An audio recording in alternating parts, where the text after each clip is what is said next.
I want to thank our reader, Larrye-Marie, who always does such a wonderful job, and it's great to have her back.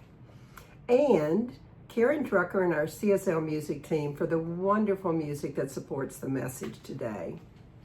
And this month of February theme is Living in Love, and our message today is the mystical act of forgiveness. In Science of Mind, we understand that forgiveness is not about condoning what happened. It's about releasing ourselves from the burden of carrying it forward.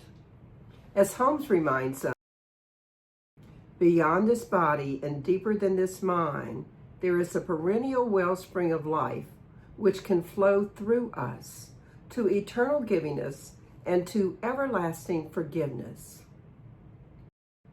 So while you ponder that, let me give you your question for the week.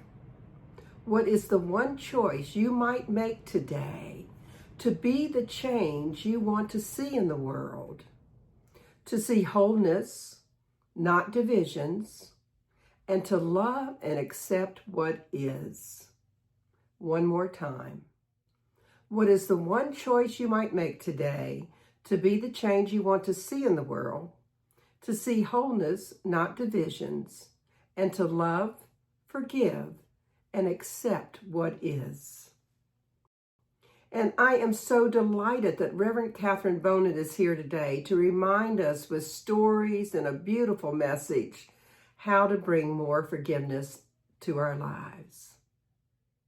Paco had been wandering the streets in Spain for months. He had been trying to find a job, trying to find work, anything that could sustain him. He had left home after an argument with his father, and he really didn't even remember what the argument was about. He was desperate, though, desperate to reclaim his life, desperate to reconnect with his father and his family. At the same time, his father was desperate to find Paco. He had spent those same months wandering the streets looking for him, asking everyone if they had seen him. Finally, his father had gotten so desperate that he decided to enlist the help of the local newspaper, El Liberal. And he put a full-page ad in the paper that said, "Paco, meet me at the Hotel Montana on Tuesday at 12 noon. All is forgiven. I love you, Papa." Well, Paco is such a common name in Spain that when the father went to the Hotel Montana on Tuesday at noon, there were 800 young men named Paco waiting to reunite with their fathers, waiting for the forgiveness that they never thought was possible. This short story is from an essay called "The Capital of the World" by Ernest Hemingway. And it speaks to me of the power of the news, the power of love, and the power of forgiveness. It's February, so it's no surprise that we're talking about love, something so powerful that it can change the world. You've probably read in the news or heard about the Buddhist monks who walked across the country for peace. Just last week, they completed their walk in Washington, D.C. Well, those monks follow the teaching of the Dalai Lama, who said, "Be the change you want to see in the world." And we all have our own way of being that change, our own way of showing up as God, as peace, as love. And with all the craziness that's going on out there in the world today, it's really hard to know what is ours to do. Well, you know, those monks knew. They knew that if they just walked and they held space for peace, they could be peace. There are things that we can all do to support the changes we want to see in the world, and only we know what that doing might look like. But what this shows us is that the place to start is right here, right where we are, right in our own consciousness. In an interview once, the Dalai Lama was asked what it was like to be ousted from his own country. It was horrific, he said. It was challenging. It was a test of faith. But I never would have been exposed to the people I've met. I never would have been able to pray with people of so many different faiths. I never would have been able to live and love in so many different countries, have so many experiences, beautiful experiences, had that not happened. It made me see things in a new way. Like the astronauts who travel into space, he said, they don't see countries, they don't see borders, they don't see division. They see land masses, vast, beautiful oceans. They see magnificence. They see unity. They see wholeness. What I came to see is that there are people who pray to an inner God and people who pray to an outer God, and that it's all the same God, two sides of the same coin. Well, you know, my friends, we believe that too. It's right there in our Declaration of Principles. We believe that the innermost God and the outermost God are one God. Still, though, sometimes it's hard to look at all the crazy out there, to hear what's happening in the news and to see things that we don't understand, and to not see brokenness. If we look through a shattered lens, we will see a shattered world. But if we can catch ourselves, if we can notice that we're looking through a shattered lens, we can change the lens. We can try to see things differently. We can see unity and wholeness. By reminding myself that God is all that there is, that there's no spot where God is not, I can start right where I am, in my own consciousness. I can start in the being, not the doing. There's so much happening out there in the world that it distracts us from being. The newspapers, news programming, social media, it's a lot, right? And a lot of it's hard, if not impossible, for us to understand. And you know, just trying to understand it might be futile. It might not be worth it, because that puts our focus on the wrong thing and it keeps us spinning. It keeps us looking through that shattered lens. A Course in Miracles says, I don't know what anything is for. And in Romans 8:28, we're told that all things work together for good. Science of Mind teaches us that no matter how things look or feel, God is right there, always and in all ways. I'll admit it, sometimes I want to go on a news fast. You ever feel that way?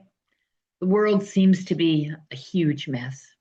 And during those times when it seems that there's little that we can do about what's happening, that's when we have to change the lens.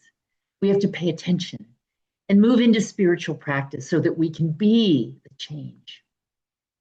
I have a little practice that I use when things feel too much, and I invite you to use it yourself and make it yours. I close my eyes and I say to myself, Catherine, if you really believe this stuff, and you do, then it's absolutely impossible for God not to be under this chair that's holding you up. It's absolutely impossible for God not to be in that person who said those things that seem crazy. It's absolutely impossible for God not to be in that organization or in that group of people that seems to be making decisions that doesn't make sense to me. It's absolutely impossible for God not to be in that war-torn country where people are suffering.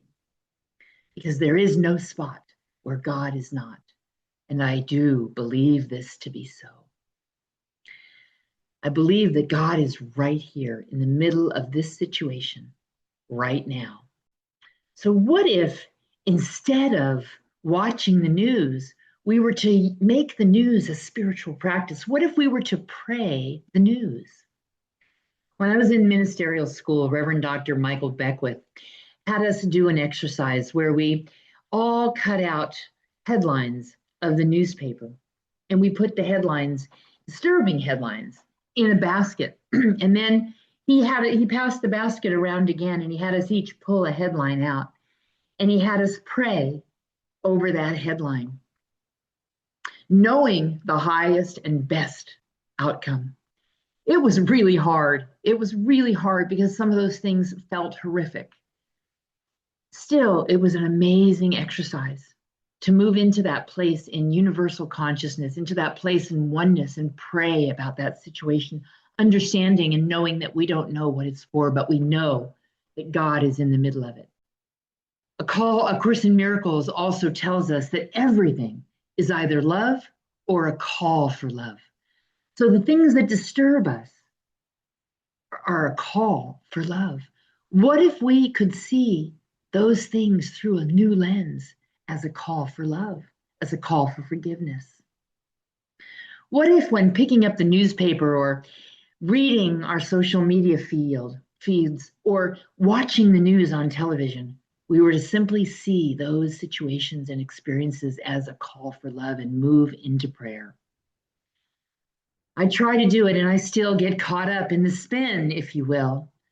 But then I remember, and I remember to remember that this is a call for higher consciousness, that the only work that I have to do here, the only doing, is to focus on being that presence of love, being that presence of God right here on earth.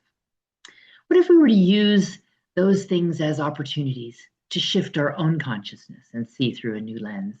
And what if, when it were especially hard, we were to go one step further and recognize that it's time to do work in our own consciousness, work on ourselves? C.S. Lewis said, "Pain insists on being attended to. God whispers to us in our pleasures, speaks to us in our conscious, but shouts at us in our pain. It is his megaphone to rouse a deaf world." Wow. God whispers to us in our pleasures, speaks to us in our conscious, but shouts at us with our pain. It is his megaphone to rouse a deaf world. Pain insists upon being attended to. So when we see trouble out there in the world, when we're disturbed by it and we don't understand it, Spirit is telling us to pay attention. This thing that is disturbing our peace, our connection to God, is a call for us to do our own work. Perhaps there's forgiveness work that needs to be done and love that needs to be given. And when we do our work in here and trust that it's done, then we have to be patient and wait for the change to happen in the outer world, because everything begins in consciousness. When it seems like nothing is happening, everything is happening. And it's important for us to have faith, to hold fast in the awareness that everything happens first in consciousness. It's like the 100th monkey story that I read again this last week in the book Practicing the Presence. It's a beautiful story. It was 1952, and on the island of Kashima, scientists were providing monkeys with sweet potatoes that they dropped from helicopters onto the ground. And they would fall into the dirt. And the monkeys liked the taste of those sweet potatoes a lot. It was like nothing they'd ever had before, but they didn't much like the taste of the dirt. And one day, an 18-month-old female named Emo decided to rinse the sweet potatoes in water in a stream before she ate it. And wow, it was delicious. No dirt. So she showed her mother this behavior, and her mother started washing the sweet potatoes. And then all her playmates copied her. And they started washing their sweet potatoes in the stream. And some of those young juvenile monkeys showed their mothers and fathers how to wash the sweet potatoes in the water. And oh, how delicious those sweet potatoes tasted. So over the next 5 years, many, many, many monkeys on Kashima Island were washing their sweet potatoes, and the scientists were observing this. What they found was that only the adults who imitated their children or learned from their children were washing the sweet potatoes. The other adults who didn't imitate that behavior still ate the dirty sweet potatoes. And then something startling took place. In the autumn of 1958, a certain number of Kashima monkeys were washing their sweet potatoes. The exact number isn't known, but let's suppose that when the sun rose one morning, On Kashima, there were 99 monkeys washing their sweet potatoes. And sometime that morning, one more imitated that behavior. And the number went to 100, or 3,742, or 41,360. It doesn't matter, whatever the number was. But let's just suppose that that morning, when that 100th, or whatever the number might be, monkey washed its sweet potatoes, something amazing happened. All of the monkeys, even the ones that didn't have that behavior before, started to wash the sweet potatoes that were being dropped from the helicopters onto the ground. All of the monkeys on Kashima were then washing their sweet potatoes. And then the scientists observed something even more fascinating. It was a breakthrough, an ideological breakthrough. The habit, the new behavior had jumped the sea.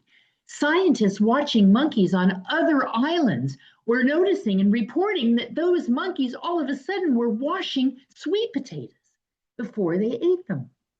Colonies of monkeys were washing their sweet potatoes.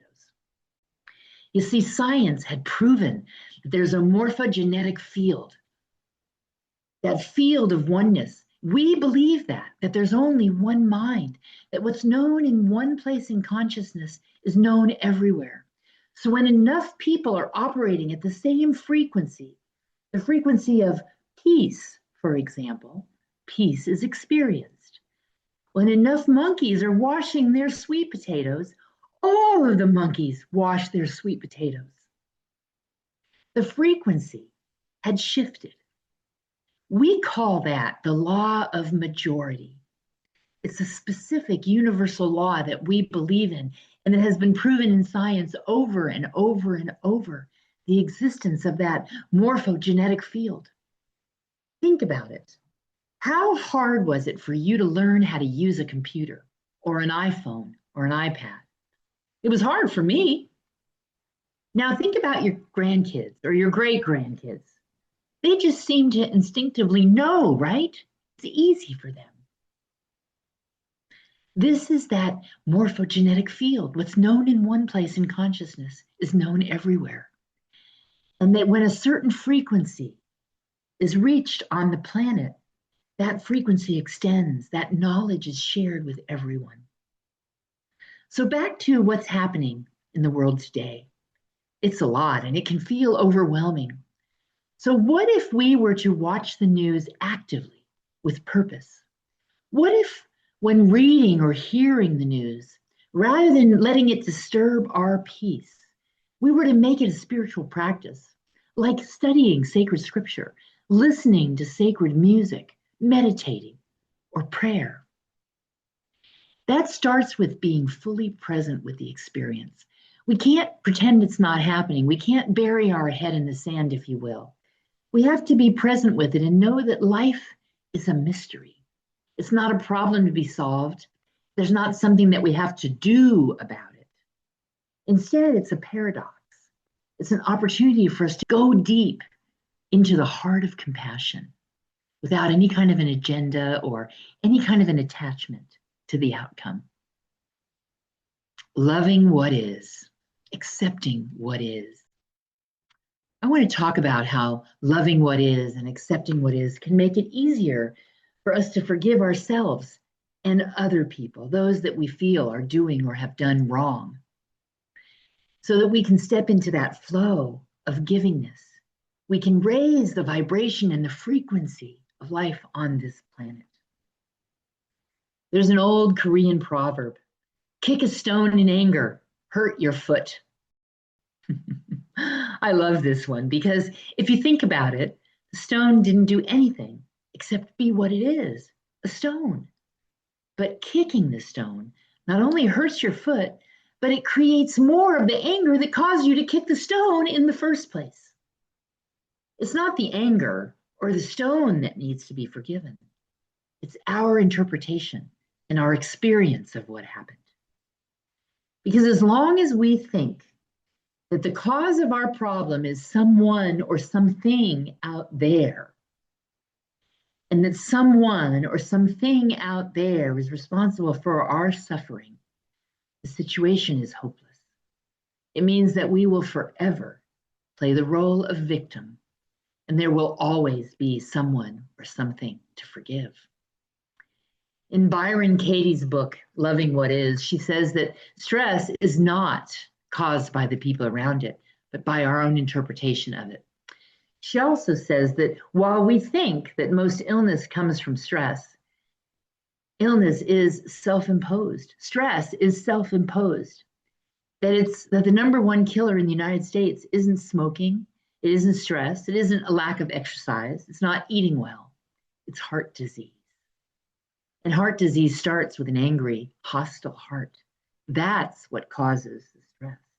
That's what causes the separation. And that comes from holding grudges. You see, stuff happens to all of us. Every one of us woke up this morning with problems. Maybe you're in the middle of a divorce. Maybe your kids are messed up. Maybe somebody took your money. Maybe you lost your home. Maybe you're sick. Yes, you've had challenges in your life, and you probably have some right now. We all do.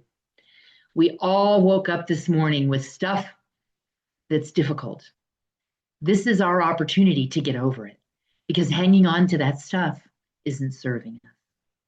We can all take a lesson from Byron Katie and remember that it's not the thing that happens or the person, but rather our interpretation of what happened. And by letting go of that old interpretation, telling ourselves a new story and seeing things through a new lens, we have found the fastest way to forgiveness. And by forgiving, we can experience joy. And joy is the highest expression of God. There were once two brothers who farmed next to each other, side by side, and worked together for more than 40 years. They each had their own piece of property. They shared machinery and they shared equipment. They shared labor. They shared seeds. And they took turns going into the market to sell their goods. They worked together beautifully, and their farms flourished and they prospered until one day when they had an argument. And they stopped talking to each other. And they stopped sharing machinery and equipment and labor and seeds. And they stopped taking turns going into town to sell their goods. And over time, they couldn't even remember what the argument was about, kind of like Paco and his father in the earlier story. And one day, the older brother, Mark, woke up and he saw that there was a stream running between the two properties where the meadow used to be. His younger brother, John, had taken a bulldozer and poked a hole in the levee and flooded the meadow to further separate their land. He was furious. He steamed for a few days and wanted to go over and talk to his brother, but he knew that probably wouldn't do any good. And he held that anger so tightly. And one morning, there was a knock on his door. And he opened the door to find a man with a carpenter's bag. And the man said, "Sir, I'm looking for work. I wonder if there's something that I might be able to do for you for a day or two or three so that I can earn some money to continue my travels." And the older brother, Mark, said, "There is something that you can do. You see that piece of property over there and that stream? My neighbor poked a hole in the levee and flooded the meadow in between our land to further separate us. And I don't want to have to see his land. I don't want to have to see his farm.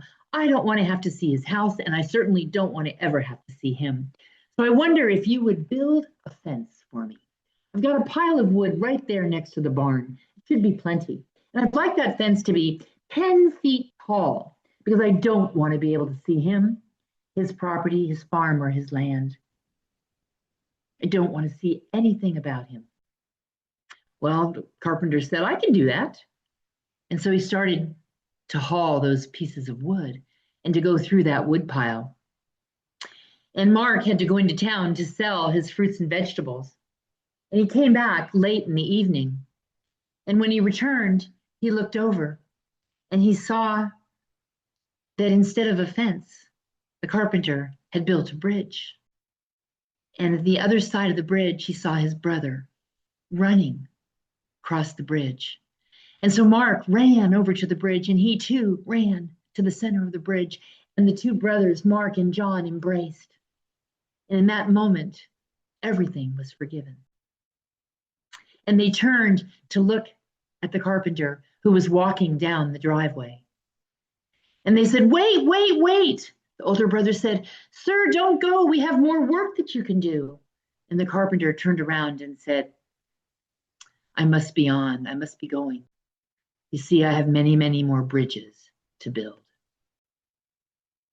When we let go of old interpretations and beliefs and we allow people and things and situations to be as they are, to accept them without judging them or trying to fix them or wanting to change them or doing anything, and we begin to practice being, we open ourselves up to a larger understanding of the world. We step into that higher vibration, that higher frequency, and there forgiveness of ourselves or of others becomes possible. Researchers at Erasmus University in the Netherlands conducted a study. They took a group of people and divided them and put them into two separate rooms. They asked one group of people to write for 10 minutes about being forgiven for something that they had done or that someone had done, something that someone had done to them.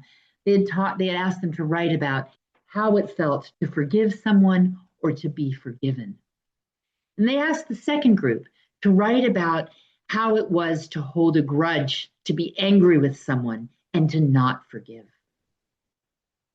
And after 10 minutes, they went back to both of those groups and they asked the people in the groups to jump as high as they could 5 times without bending their knees.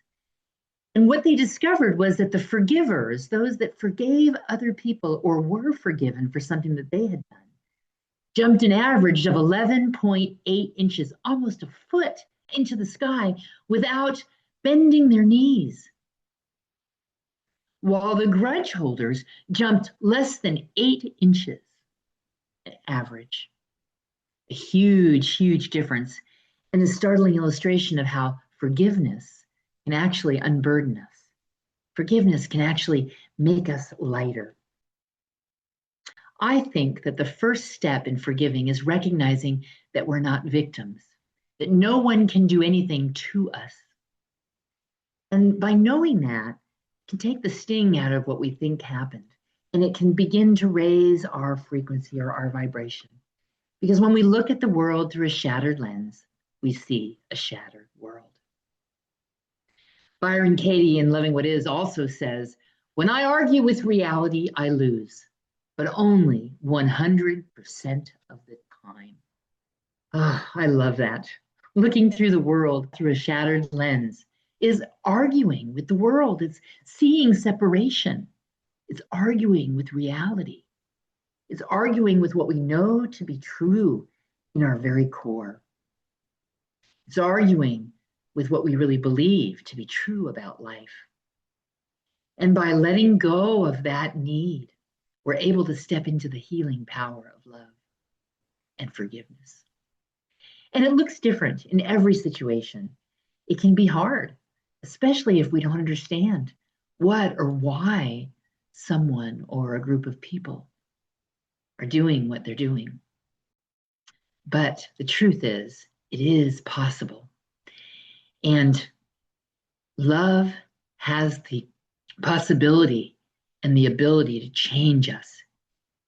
It allows us to be that change. Pain can be transformed into joy. I live in San Diego, California, and there's a beautiful man who lives in San Diego who is part of a project called the Forgiveness Project. And I'm going to tell a story that he travels the world telling. On January 21st, 1995, 20-year-old Tariq Kamisa, a student at San Diego State University, was out delivering a pizza when a gang member tried to rob him.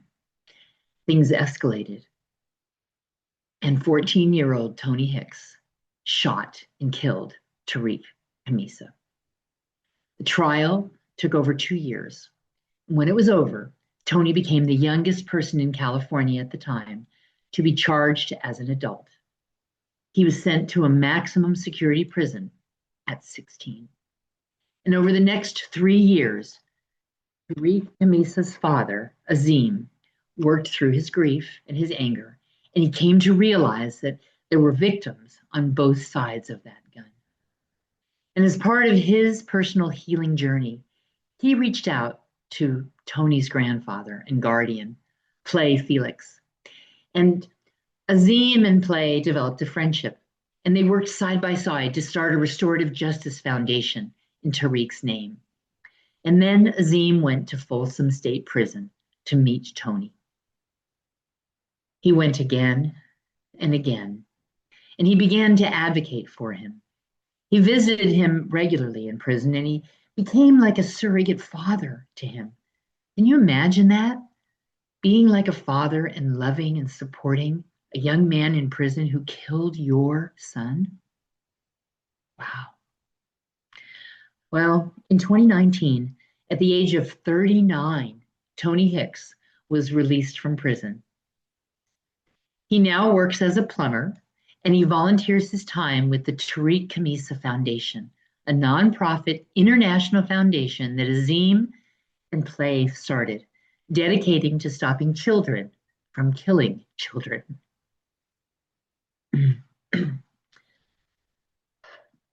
As hard as it is for us to see what appears to be injustice in the world, we have to decide what is ours to do. And while there are things that we can do, still, everything starts right here. Everything starts right where we are. Everything starts in our own consciousness. That's where the important work is to be done. And when we're hurting, that's a call to love, a call to pray, a call to move into that universal space of consciousness where there's only that one mind, where there's only love, where there's only peace. And that's where the most important work is done. When we're hurting, that's our inner wisdom telling us to pay attention, to go within and to do our work. So what is that work? Well, A Course in Miracles tells us that the opposite of love isn't hate, it's fear. And there's always only two things going on: love and a call for love. And when there's a call for love, it's an opportunity for us to practice. It tells us that there is something that we need to forgive. In Living the Science of Mind, on page 402, our buddy Ernie says, forgiveness is a way of life. What we refuse to give, we refuse to accept.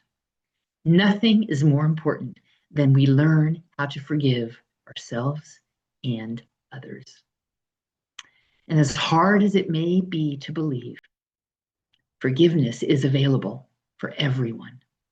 And with forgiveness comes joy. The Bible tells us, behold, I make all things new. I think this speaks directly to forgiveness because as we forgive, we see things differently. We remove those shattered lenses. And instead of seeing a shattered, broken world, we see through a clear lens. We see in a new light. We look through the eyes of love. So let's pray. Feeling and knowing that power and presence of love. Knowing that that one life, the life of God, is the life of love that moves through me, that moves through everyone here. It's that power and presence that is exactly what we are called to be in this world. It is peace. It is joy. It is wholeness. It is beauty. It is unity. It is love. It is forgiveness. And it is good. And I know that despite how things sometimes look and feel, that those headlines and anything else that's happening out there in the world that disturbs my peace is a call for love. And I use this as a spiritual practice. I use that feeling of being disturbed as a reminder to move into spiritual practice, to move into prayer, to move into that place within me where God lives, where there is oneness. And I trust that God is at work, that God is at play, that God is in the middle of every situation, because there is no spot where God is not. And I know that my work begins and ends in consciousness, that it is my responsibility to be the presence of love in this world, and that love heals all disturbances. I trust this. I know this to be so with every cell of my being. And so it's from that place of knowing that I release my word to that law of mind, because I absolutely believe that it's already done. It's done on the unseen side of life. It's done in consciousness. And that my job now is simply to be that presence. And so I give it to God. I let go. I let God. I call it good because I know that it is. And so it is. Thank you, my friends. What a joy it is to be with you again today. And I hope to see you all live and in person soon. Blessings. Wow, Reverend Catherine never disappoints, does she? Such beautiful stories and quotes and a message. And since she did such a beautiful prayer, let me just remind you of your affirmation for the week. How is it I so easily, effortlessly, and willingly am the change I want to see in the world? See wholeness, not divisions, and love, forgive, and accept what is. And I want to challenge you this week to be the change you want to see in the world, and to spend this next week seeing the good in absolutely every event that happens to happen in your life. Commit to using spiritual practices to embrace that mystical act of forgiveness, either ones that Reverend Catherine suggested or ones you make up. I know that it will transform your lives. And thanks to everyone who has been contributing. I am so grateful for the money that's coming in to help us pay for our new computer and to pay our bills that come up every month. Thank you so much. Enjoy our offertory song.